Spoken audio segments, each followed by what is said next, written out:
today and told the team, when we've talked about November football, and to me it was a classic example of November football in our conference. Tough conditions weather-wise, and a couple of things we really thought coming into the game we'd have to play tough because Wisconsin's a really tough outfit, and then playing clean football is huge for us and huge for them, and it's been that way historically in this series. And it's been that way for both teams really this year. If you look back during the stats, for both teams. So, and then the other thing is, you got to make plays when they do present themselves, and our guys did a good job of that. It wasn't easy, wasn't clean, but overall did a really nice job. So, just really proud of our players for getting the victory. Proud of them getting the trophy back and having that in our building for a while. Defense obviously played really well. Good job stopping the run, and outside of a bust we had in the coverage, pretty good job in pass defense as well. So that was good to see. Had some ups and downs, but more ups in special teams. Obviously, the block punt was a big play in the game, and then I think really the sequence where we were able to kill the ball down on the 1 yard line, their 1 yard line, give them the long field, and then Cooper followed it up with the punt return. And then we were able to finish that drive off. It was just, I think, a really big swing in the game. And offensively, we got a lot of work to do still. It was kind of disappointing up front. It didn't look real good for the most part, but a couple positives there when we did get the ball down inside. We finished, put the ball in the end zone instead of field goals, and that was, I think, a positive certainly. And then, the end of the game to hold the ball and make them burn their timeouts.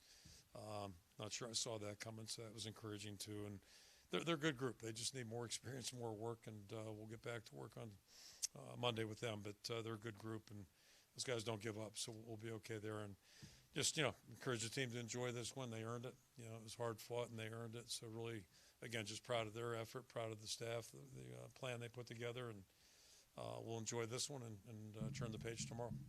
I'll throw it out for questions. We talked to Cooper. He says he can't drop kick a field goal.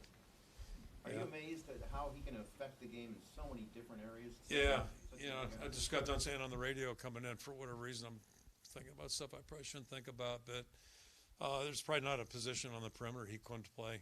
And, you'd have to change your offense if he's your quarterback, but, I'm pretty sure he could be a pretty good running back. I know he could be a really good receiver, and you think about the 4 positions on defense in the back end, plus the nickel back, the slot guy. So there's 5 right there, and it's just an unusual skill set, if you will. Micah Hyde, probably the closest thing maybe we had. Not maybe Desmond, but maybe Micah's probably a better reach there. But and then the most amazing part is it's just he wasn't recruited, especially in this day and age where there's no secrets. So, but on top of it, he's a great young guy. He's just a great team member. So it's just quite an effort tonight from him. How much do you think that he played smaller class football? The fact that he was had to do a lot in high school. Yeah. It's an advantage when he comes here. Yeah, just, playing sports, and I'll put a plug in for parents, like being a multi-sport athlete. And it seems like anybody smart I talk to in football, they endorse that, the people in the NFL. And you can usually go back and trace that, like, the really good ball skill guys, they played stuff other than just football, growing up, and sometimes didn't play football till later. But yeah, I think just going out and doing stuff is so overlooked right now, and everybody's in this age of specialization and all that crazy stuff. Just let kids be kids and let them go out and play. Today, Yep. I'm sorry. Yeah, Today you had Cooper, obviously, and Deontay make huge special teams plays. These are defensive starters, and I know it's nothing new for starters to make big special teams plays. But how have you made special teams something that starters want to do? That goes back to day one, 23 plus years ago. That was one thing. It was just a building block for our program. And 2 reasons for it. Number one, figured that was the first thing maybe we could get good at because we weren't very good at anything initially. And so that was that. And part of the reason is you don't have to be as veteran of a player, I don't think, to be a good special teams player. There's not quite as much learning. There is learning, and there's, obviously calls and schemes and all that, but it's not quite, the experience doesn't factor in. And if you got a good attitude and you're really a tough-minded guy, it gives you a chance. And then, so fast forward, then, the dilemma becomes as you get a little bit down the road, hopefully, thinking about guys like, Abdul Hodge, Greenway, with Dallas, Clark, how much do you use them on special teams, because they're so valuable on defense too. And so now you circle back to Cooper, who's easily leading the team in snaps right now. I think probably the only time he comes off would be kickoff, return. I think that's correct. And then, the field goal teams, he's not on those, but and he's playing every snap on defense. But, we don't have a choice right now. We're not the deepest outfit. But I think our guys just take pride in that. And the good players I've been around want to play on special teams, and then we got to pull them back. But if there's a way to get a guy who maybe is a second team that can play as effectively, we're gonna give that guy the opportunity. So, there's a little bit more buy-in, and they're more part of the team. Feel like they're more part of the team. So that's kind of been our philosophy for a couple decades here. But then it's tough sometimes, because some guys can really make a difference, and it's gonna be tough to take him off any of these teams moving forward. Maybe you might be able to correct me here, but I can't think of a time when you've had a defense where you can just completely rely upon, where it changes their game plan almost. I mean, yeah, they're just so dominant right now. How 04 is a little bit like that too, in that we weren't where we needed to be offensively, and at least you go into a game thinking that you got a chance, with a couple segments maybe, and then if you can just do something else. So, but I don't mind telling you, that was prominent in my thoughts today, certainly just about how we approached the second half. And same way, last 3 weeks, actually, you just want to be smart in that second half and not put those guys in a really bad position. So you can't pull it all the way back. And then part of that, too, is just the feel. Like, I've been around some really good defenses that have tough days, and, then you got to play accordingly. But today our guys were really outside that one pass. I mean, we were on top of our game pretty good.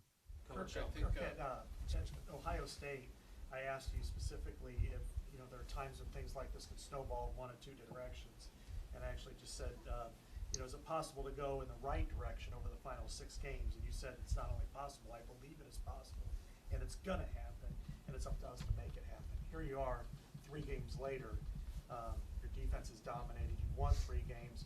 What has led you guys to doing it? I think the answer I'd give you, there was a visitor in town here I'm pretty close with, who really knows football and knows people. And he knows our program, and he was just in the locker room there just talking about our guys and the way they are. He really likes our team.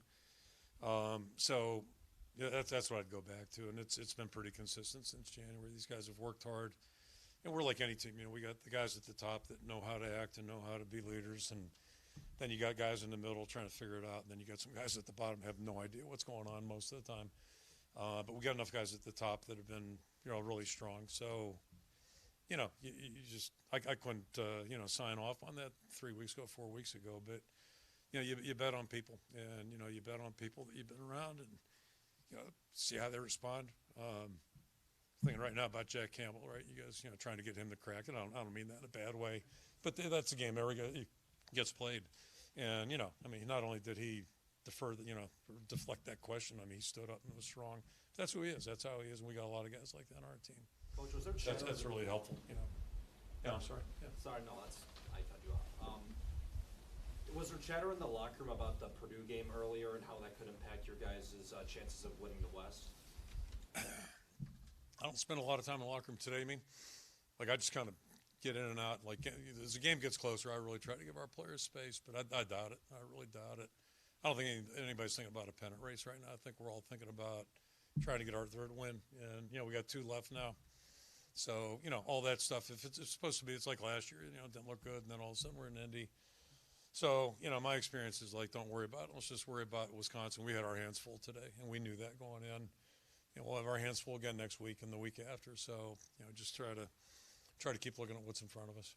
You'll see some head coaches when their team's struggling, they'll make big changes, they'll panic in some ways. You've never been that way. Why is that? It gets back to the people you work with. If you believe in the people you're with, and you're always trying to look for a better way. That's our job. That's what all coaches do, and we talk about it frequently as a staff. But as I said, whenever I believe we have quality people in the program. I think we have a pretty good coaching staff. Got a lot of guys that have been around the game that know what they're doing and teach it well. They're good for our players. So, and as I just said, I really believe in our players. Again, we get different levels on the team, and but it's that way every team we've ever had. So as long as you got enough guys at the top that are really helping drive things, then you got a shot. couple offensive linemen got banged up. What's the latest with Stevens and Plum? Yeah, I think Jack's okay. I think he is, and Stevens, we'll see. You know, he came out and couldn't go back in, so we'll see. We'll know more Tuesday, probably. And then what about Arlen Bruce? Yeah, I don't want to say I'm pretty sure he's going to play next week, but I'm hopeful he is. I think he had a chance this week. It just couldn't make it on as of yesterday morning. So I think it's realistic to think we'll get him back. And that's the other dilemma with Cooper. You know, because I was saying about that. It's you lose a really good corner playing their gunner when he's returning. So but it turned out to be a good trade today. So yeah, we'll see what it looks like next week.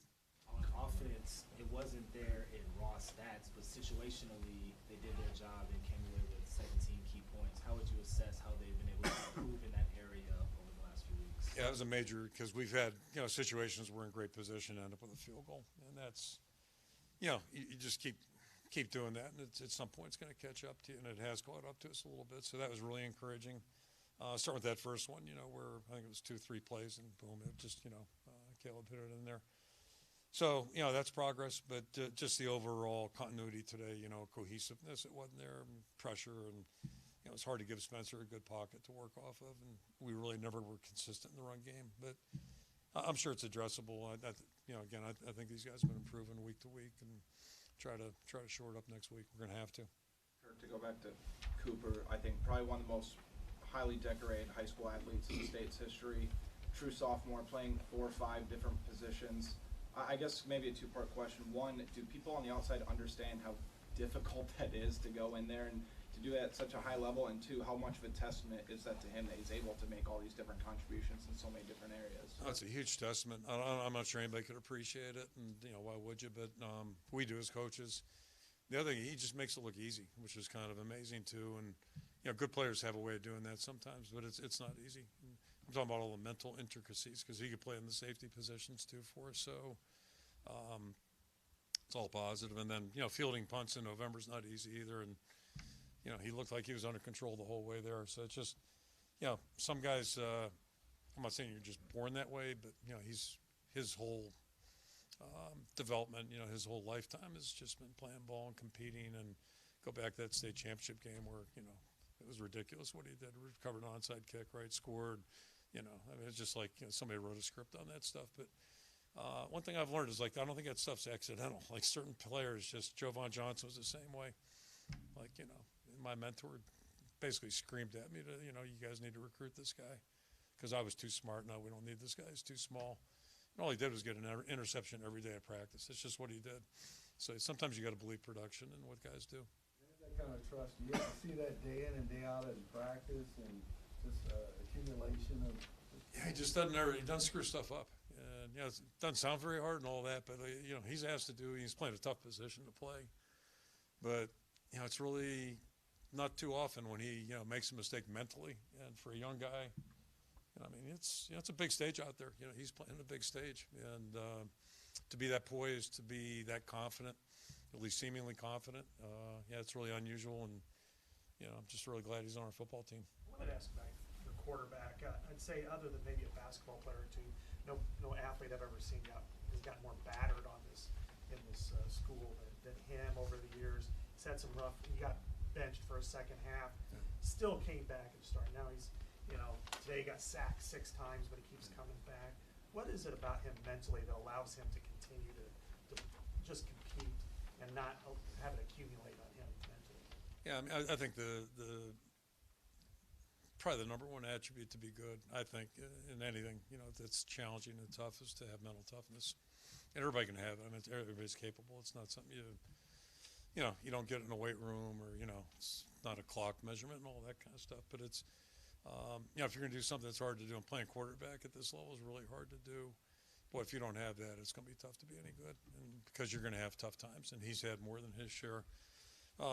Some of his own accord and others, things that he couldn't do anything about. But I'll tell you, he stays positive. He's a great teammate, and just keeps chipping away. And somehow, some way, we've won a lot of games when he's in there. So a lot of respect for him, certainly. And this has not been an easy year for anybody, and probably he'd be first on the list, I think, for that. So really, it's a credit to him just to keep pushing forward.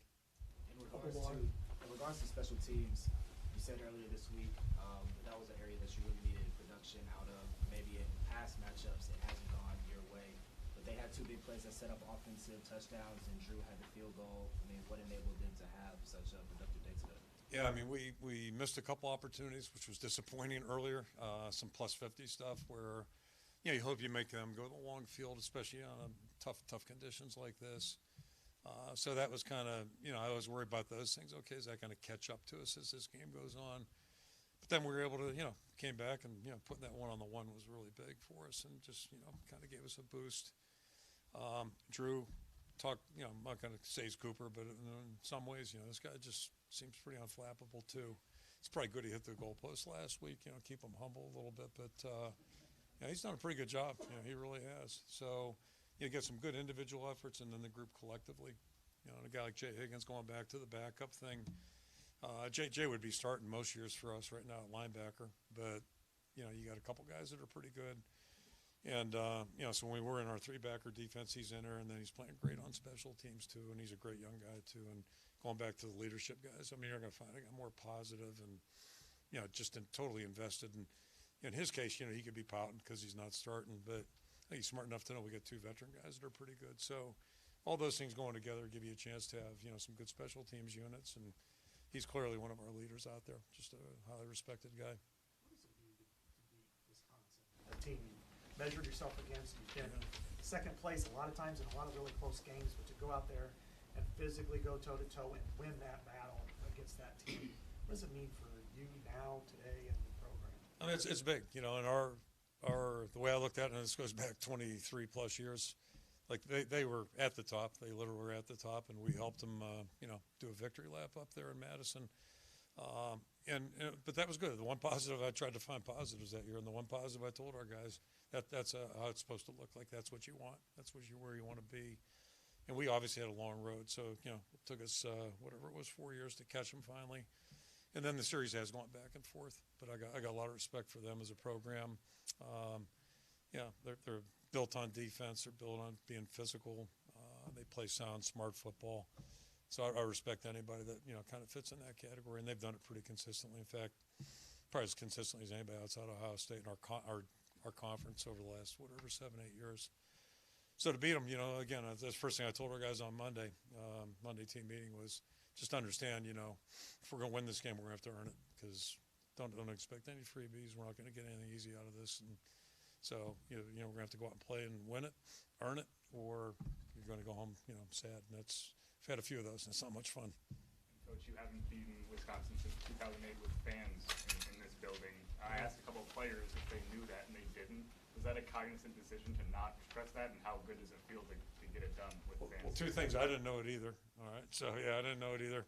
I'm acutely aware of our record the last five years against them, just like Purdue's. And the message there is like, this is 2022. We got a new team. They got a new team. And home or away, let's go play and see what we can do. So applaud our guys for, just taking advantage of it and doing a good job. All right. Thanks, everyone. Okay, thank you. Coach. See you guys.